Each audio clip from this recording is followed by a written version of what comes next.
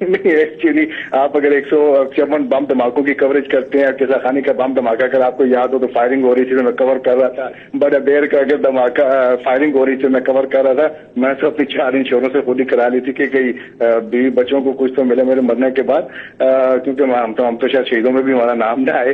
تو میں چاہ رہا تھا کہ اپنے آپ کو کیا گریچوٹی یا پروویڈنٹ فنڈ ایسی چیز 23 سال کے بعد کچھ نہیں ملتی آپ لوگوں کو؟ میرا خیال ہے کہ نہیں ہے، شاید ایسی کوئی چیز نہیں ہے. مجھے اس کا کوئی آئیڈیا تو نہیں ہے، لیکن میں اس پہ حیران ہو رہا ہوں کہ یہ آپ کے پاس بھی اطلاعات ہیں یہ کہاں سے آ رہی ہیں؟ دیکھ لیں آپ. Thank you very much for joining us. Malik صاحب، میرے پاس اور بھی بڑی اطلاعات آ رہی ہیں، اور آپ کو میں ایک بات اشور کرتا ہوں، آپ نے شہداء اور ان کی فیملیز کے لیے فنڈ قائم کرنے کی کوشش کی اور آپ کو اس کے سے روکا جا رہا تھا، کہا جا رہا تھا کہ نہیں یہ نہ کرو، یہاں پہ آؤ. میں اور پاکستان کے تمام لوگ ہر اس شخص کو سار آنکھوں پہ بٹھانے کے لیے تیار ہیں جو شہداء اور ان کی فیملیز کے لیے کوئی بھی کار خیر کرنا چاہے گا. بھائی صاحب، آپ کا نام پورا کیا ہے؟ خالد انصاری. جی بالکل. آپ کا تعارف؟ آپ آڈیٹر ہیں؟ نام آپ نے بتا دیا. بائی پروفیشن آپ آڈیٹر ہیں؟ جی پروفیشنل آڈیٹرز. آپ نے جنگ گروپ کا، جیو کا، ان کی کمپنیوں کا کتنے سال آڈٹ کیا؟ Well, we have been their auditors for good 18. سر اردو میں بات کریں، میری طرح کے میرے 18 سے 20 سال سے زیادہ عرصہ ہم نے ان کا آڈٹ کیا ہے. کتنی کمپنیوں کا؟ تقریباً سم ویئر بٹوین 20 اور 22 کمپنیز کا آڈٹ. جنگ گروپ کی 22 کمپنیوں کا آڈٹ آپ نے 18-20 سال کیا ہے؟ جی بالکل. اور پھر آپ ان کے خلاف عدالت میں چلے گئے؟ جی مجبوریاں بھی ہوتی ہیں. میں ابھی یہ پوری بات نہیں بتانی، میں تو چاہتا ہوں میر شکیل الرحمان صاحب دیکھیں اور سنیں کہ آپ کیا کہہ رہے ہیں. اگر میر صاحب آپ دیکھ رہے ہیں تو بڑی اچھی بات ہے، ورنہ یہ سلیمان صاحب آپ تو دیکھ ہی رہے ہیں نا، آپ کے پاس ان کا ڈائریکٹ نمبر ہے، فوراً ان کو کال کر دیں. وہ ان کو کہیں کہ وہ خالد انصاری صاحب یہاں بیٹھے ہیں اور پروجیکٹ کے بعد کچھ کہنے والے ہیں. اور کیا مجھے تو ایک گانا یاد آ رہا ہے بار بار، لیکن میں ابھی نہیں سناؤں گا، بریک کے بعد سناؤں گا. Take a break.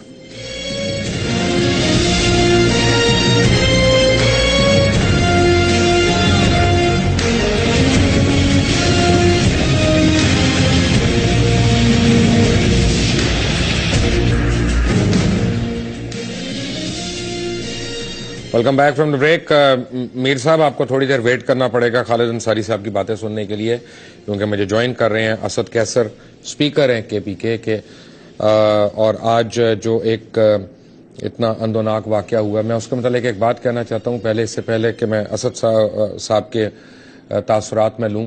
جو لوگ آج کہہ رہے ہیں کہ یہ ہنگو کے اوپر ڈرون حملہ ہوا اور یہ ڈرون حملہ جو ہے اب KPK کے اندر ہو گیا میں اور پاکستان کے اندر ہو گیا، میں ان سب لوگوں کی کریکشن کرنا چاہتا ہوں. آپ لوگ غلط کہہ رہے ہیں. جو پہلے ڈرونز آتے رہے وہ بھی پاکستان کے اندر آتے رہے ہیں، اور یہ سوچنا کہ یہ پاکستان میں آیا اور وہ پاکستان میں نہیں آیا، میں اس بات سے بالکل ایگری نہیں کرتا.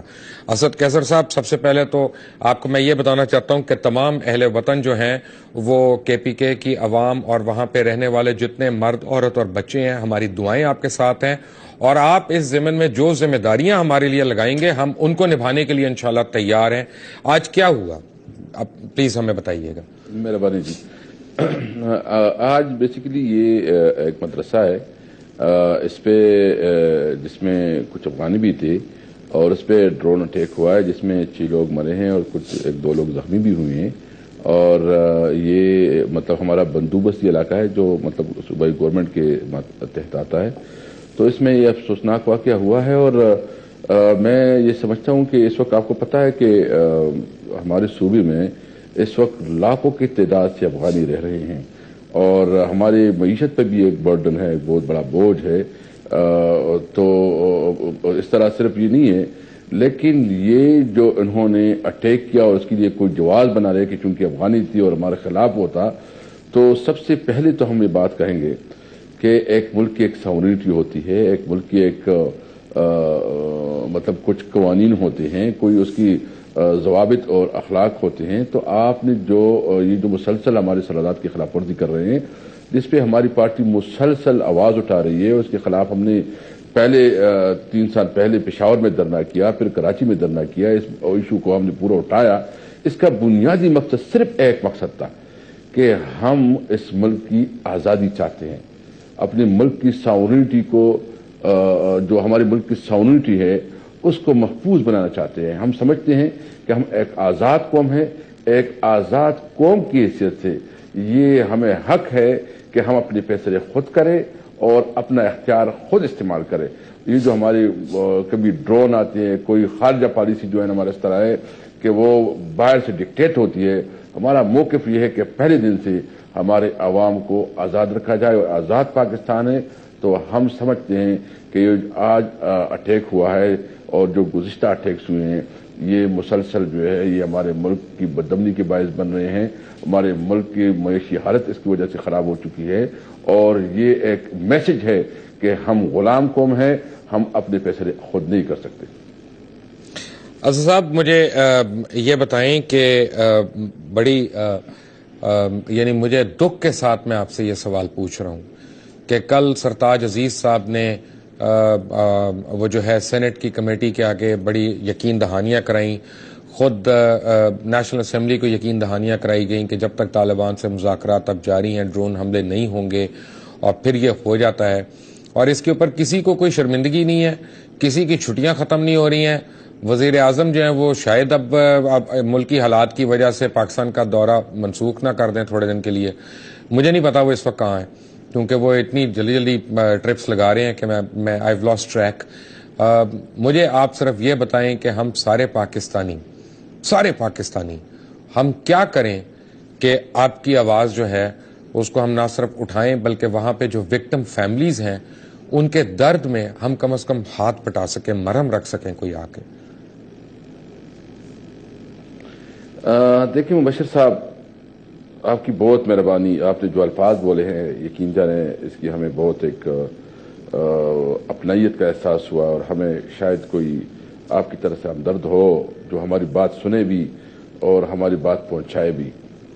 ہم تو وہ صوبہ ہے اور ہم وہ اس وقت اس حالت میں رہ رہے ہیں کہ ہمارے شہر کے شہر ویران ہو گئے ہیں, ہمارے انڈسٹریز, ہمارا کاروبار ختم ہو چکا ہے.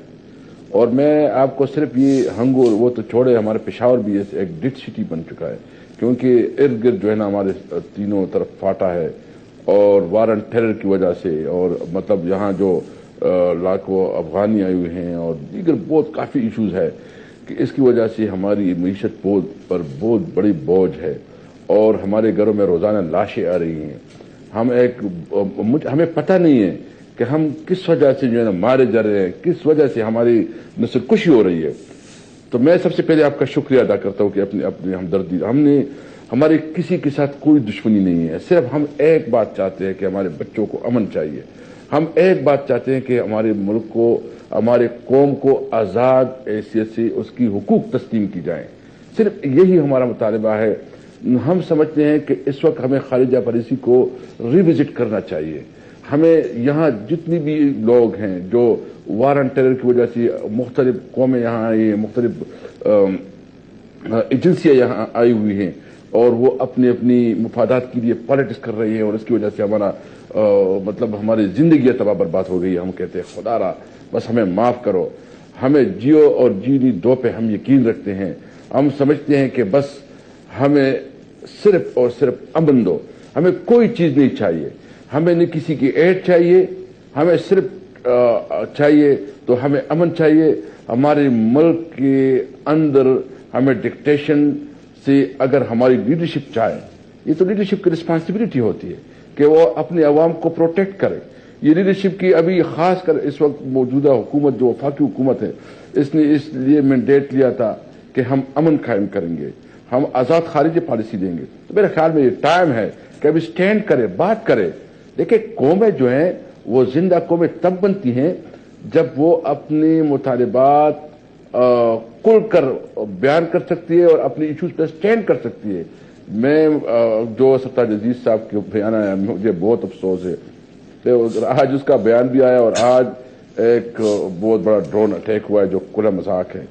تو میں مبشر صاحب میں یہ کہتا ہوں کہ اگر ہمیں امن ملے تو میں گارنٹی سے کہتا ہوں میں یہ صوبہ جو ہمارا ہے یہ سونا اگلے گا. ابھی میرے پاس آج کی ڈیولپمنٹ ہے, میں آپ کو تھوڑا دکھانا چاہتا ہوں کہ آج جو ڈیولپ ہمیں کسی قسم کی ایڈ کی ضرورت نہیں ہے. ہمارے صوبے میں اتنی پوٹینشیل ہے. جو ہمارا ساؤتھ ہے جس میں کرک ہنگو اور یہ ٹل جہاں یہ ڈرون اٹیک ہوا ہے, آج جہاں ایک کنویں سے ہماری دور حکومت میں ایک کنویں سے آج جو ہوا ہے 7,200 بیرل پر ڈے آئل کی دریافت ہوئی ہے, جو سب سے قیمتی یعنی سعودیہ میں جو جس کی کوالٹی ہے تیل کی, اس کوالٹی کی تیل آج اس کی ایکسپلوریشن ہوئی ہے 7,200 بیرل, اور اسی کنویں سے 28 ملین کیوبک گیس ایک دن میں پیدا کرے گا. یعنی اس کی جو قیمت ہے ڈیلی بیس پہ $1.5 ملین پر ڈے ہوگا. یعنی $1.5 ملین پر ڈے ہم اس کنویں سے ہمیں آمدن ہوگی.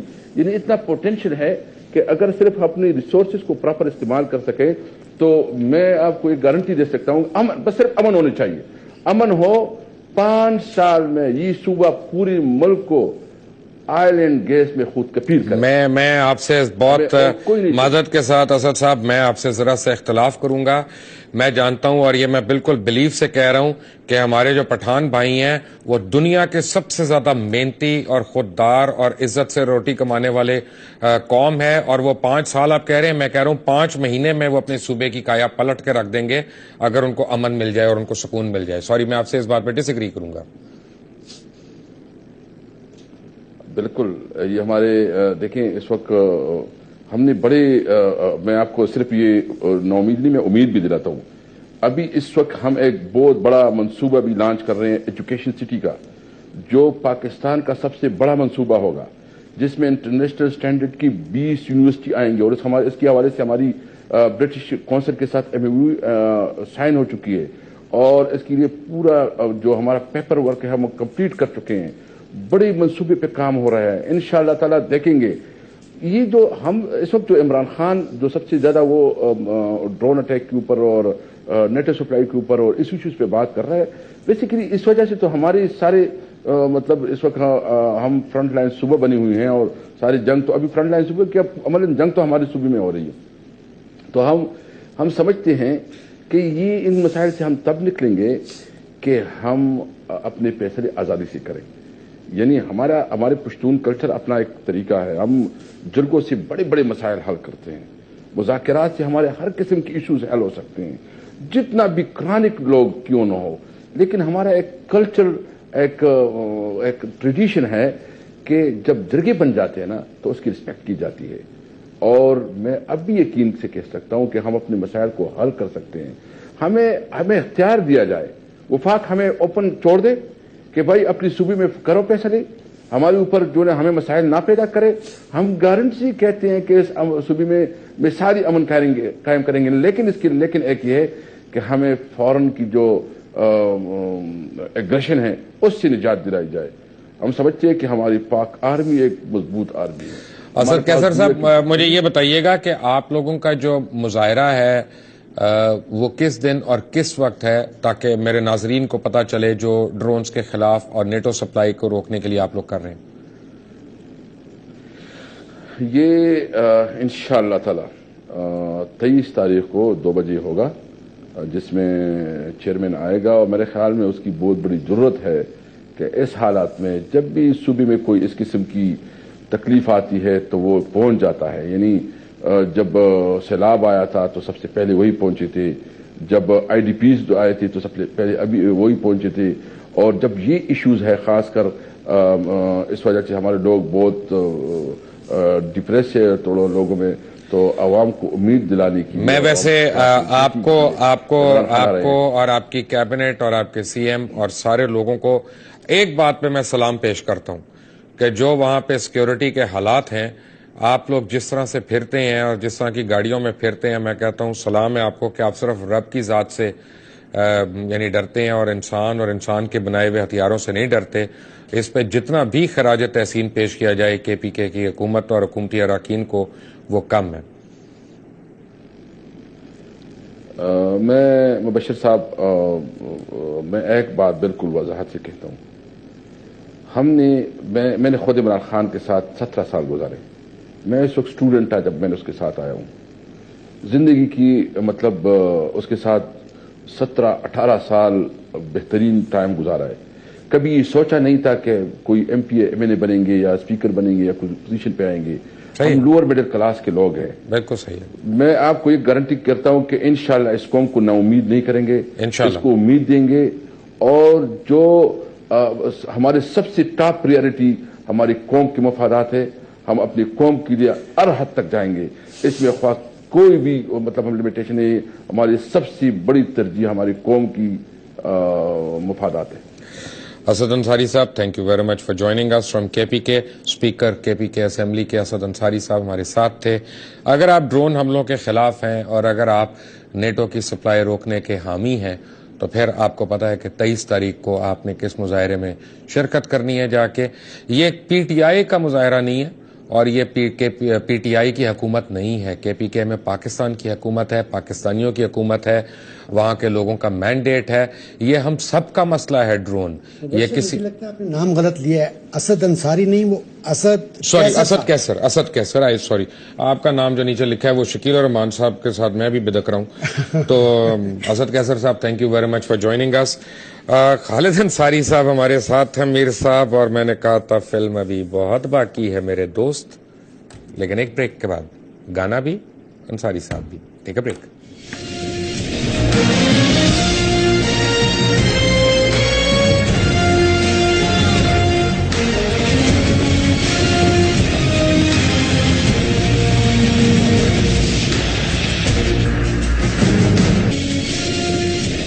Welcome back from the break. اور اگر آپ بریک سے پہلے دیکھ رہے تھے تو خالد انصاری صاحب ہمارے ساتھ بیٹھے ہیں, اور میر صاحب کے, میر شکیل الرحمان صاحب کی جتنی کمپنیاں 19, 20, 22 پتہ نہیں ان کے آپ 18, 19 سال آڈیٹر رہے ہیں. میں نے یہاں پہ کچھ عرصہ پہلے کچھ آڈیٹڈ رپورٹس دکھائی تھیں چینل پہ جیو کی, اور ان پہ کافی سوالیہ نشانات تھے کہ اس میں یہ ایمبیگوٹی ہے, یہ ایمبیگوٹی ہے. کیا آپ ایگری کرتے ہیں کہ یہ سوالات اٹھتے ہیں لیجٹمیٹلی؟ جی یقیناً, کچھ جو میں نے دیکھی ہیں ان پہ سوالات بنتے ہیں اور جواب بھی ملنے چاہیے. تو جواب تو نہیں مل رہے, ہمیں تو تہمتیں مل رہی ہیں. انتظار کیجیے. ہمیں تو ٹویٹر پہ یعنی ان کے بندے جو ہے نا انہوں نے چھوڑے ہوئے میرے اوپر, ٹویٹر پہ بھی, فیس بک پہ بھی, اور کہ یہ ہے وہ ہے پلانٹڈ انٹرویو والا. تو میں آج سارے پاکستان کو بتا رہا ہوں, اعلان بتا رہا ہوں, اور میر شکیل الرحمان جہاں ملے اس سے پوچھیں, ان سے کہیں کہ دبئی میں کس کے پاس جا کے بیٹھے ہوئے ہیں, ملک ریاض صاحب کے پاس کیوں بیٹھتے ہیں پھر اگر اتنے برے ہیں. اور ملک ریاض صاحب کو یہ کہتے ہیں کہ مبشر کو کنٹرول کر لو. میر صاحب جب یقین نہ آپ کو میری بات کا ہو تو مجھے بتائیں, میں آپ کی لاسٹ میٹنگ کی بھی گفتگو سنوا دوں یہاں ٹی وی پہ آ کے, جو ملک ریاض صاحب سے آپ نے کی. میرے اوپر نہیں ہے کنٹرول ان کا, میرے اوپر نہیں ہے کنٹرول کسی اور کا, میرے اوپر کنٹرول میرے رب کا ہے. الحمدللہ پاکستان کے لیے میں کام کر رہا ہوں, اپنے لوگوں کے لیے کام کر رہا ہوں, کسی سرمایہ دار کے لیے نہیں. اب یہ مجھے بتائیں کہ آپ کو کوئی آبجیکشن تھی جو اتنے سال آپ نے آڈٹ کیا, جنگ گروپ کا, جیو کا, ساروں کا؟ آڈٹ رپورٹ میں آبجیکشنز ہونا اور ان کے جواب ملنا ایک نارمل روٹین کا عمل ہے. وہ عمل مسلسل جاری تھا, لیکن جو آبجیکشن زیادہ کچھ سیریس نوعیت کے تھے وہ جو ادارے کے متعلقہ آفیسران یا متعلقہ مینجمنٹ کے لوگ تھے ان تک پہنچایا گیا. جہاں ایگری ہو گیا وہاں پہ ہم چپ ہو گئے, جہاں وہ ایگری نہیں ہوا یا جس کے صحیح جواب نہیں ملے اس کو آڈٹ رپورٹ میں لکھ دیا گیا, اور وہ آڈٹ رپورٹس جو ہیں وہ یقیناً موجود ہیں. اور جواب نہ ملنے کے باعث آپ کو اتنی مشکلیں پیدا ہوئیں کہ آپ کو عدالت میں جانا پڑ گیا؟ جی یہ بھی ایک پہلو ہے اس کا کہ معاملات عدالت میں ہیں, جس پر میرا خیال ہے فی الحال میں زیادہ نہ بولوں کیونکہ میٹرز جو ہیں جو سب جوڈس ہیں ٹھیک ہے ان پر میں تو میرا خیال ہے آپ کا تو آ نہیں گیا, عدالت نے فیصلہ تو کر لیا ہے. یہ ایک اور المیہ ہے. المیہ, اچھا وہ کیا؟ وہ یہ ہے کہ کچھ جہاں عدالت کسی نتیجے پہ پہنچ گئی یا جس کا فیصلہ ہو چکا وہ فیصلہ ریزرو ہے, وہ ریزروڈ ہے, ججمنٹ جو ہے وہ ریزروڈ ہے, وہ ریلیز نہیں کی جا رہی بار بار ریکویسٹ کے باوجود. نتیجہ کہ نہ میں آگے بڑھ سکتا ہوں نہ میں پیچھے ہٹ سکتا ہوں. کیا کہیں گے آپ اس بارے میں؟ یہ سوال میں آپ سے کرتا ہوں. میں اب سبجیکٹ اس میٹر ہے, میں کہوں میں اڑتا ہوا تیر آ کے اپنے پیٹ میں لے لوں بھائی, میں کیوں عدالت کے بارے میں بولوں, مجھے تو کئی عدالتوں نے روکا ہوا ہے. لیکن آپ کا کب سے فیصلہ ہولڈ کیا ہوا, ریزرو کیا یہ ہوا؟ جس فیصلے کو میں ریفر کر رہا ہوں یہ گزشتہ 7 ماہ سے اس کا جو ججمنٹ ہے وہ ریزروڈ ہے, یعنی وہ ججمنٹ نہیں آ رہا, نہیں آ رہا. یعنی اس کا مطلب ہے کہ جنگ اور جیو گروپ جو ہے اس کے اوپر وہ جو آڈٹ اور آڈٹ رپورٹس کے متعلق جو بھی خدشات ہیں وہ ریزروڈ ہی رہیں گے, اس پر پروفیشنلز نہیں بولا کرتے. نہیں بولا کرتے. عوام تو بول سکتی ہے نا جی, عوام دیکھ رہی ہے. اور 20 سال آپ نے کہا, 20 سال آپ نے جی کم و بیش 20 سال جنگ گروپ کی کمپنیوں کا آپ نے ساروں کو آڈٹ کیا. یہ آپ لوگ مجھے جلدی سے 1 منٹ میں جواب دیں, یہ اچھا خاصا پیسہ بناتی ہوئی کمپنی کو نقصان میں کیسے شو کر لیتے ہیں اور ٹیکسوں سے کیسے بچا لیتے ہیں؟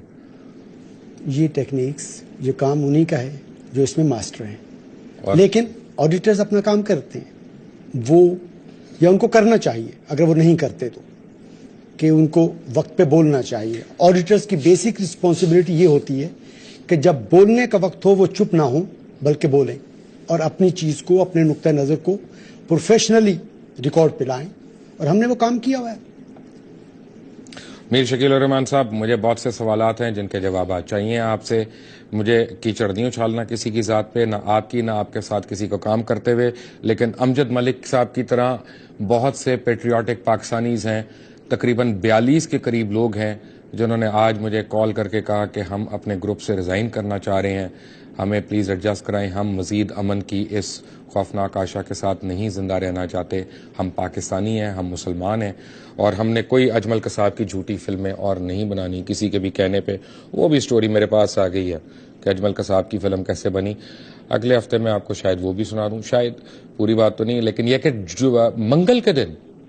منگل کے دن کے میرا شو ضرور دیکھیے گا. میں آپ کو ایڈوانس میں بتا رہا ہوں, اللہ نے اگر خیریت رکھی, زندگی رہی, تو منگل کو ایک اور میں آپ کو چیز دکھاؤں گا جو بہت بڑی چیز ہے. اور خالد انصاری صاحب میرے پاس ہی بیٹھے ہیں, ابھی وہ جو باقی آڈیٹڈ رپورٹس ہیں, 4 آڈیٹڈ رپورٹس میرے پاس پڑی ہیں, وہ میں اب ان کے آگے رکھوں گا کہ تفصیل میں ذرا مجھے بتائیں کہ یہ آڈیٹرز گھپلے کرتے کیسے ہیں, اور ان رپورٹس میں ہے بھی کہ نہیں. آڈیٹرز نہیں کرتے. او بھائی کوئی تو کرتا ہے نا, پھر اور کون کرتا ہے؟ سٹیمپ کس کی لگتی ہے, مور کس کی لگتی ہے؟ سمجھیے نا بات, جو بزنس ہوتا ہے وہ آڈیٹرز کا نہیں ہوتا. آڈیٹرز اس بزنس کو واچ کرتے ہیں under certain legal mandate and under certain legal restrictions جو لا امپوز کرتا ہے. تو آڈٹ رپورٹ میں آڈیٹرز کو بولنا چاہیے, جیسا میں نے پہلے کہا, جب بولنے کا وقت ہو. چلے, anyway, thank you very much. Until the next time, اللہ حافظ.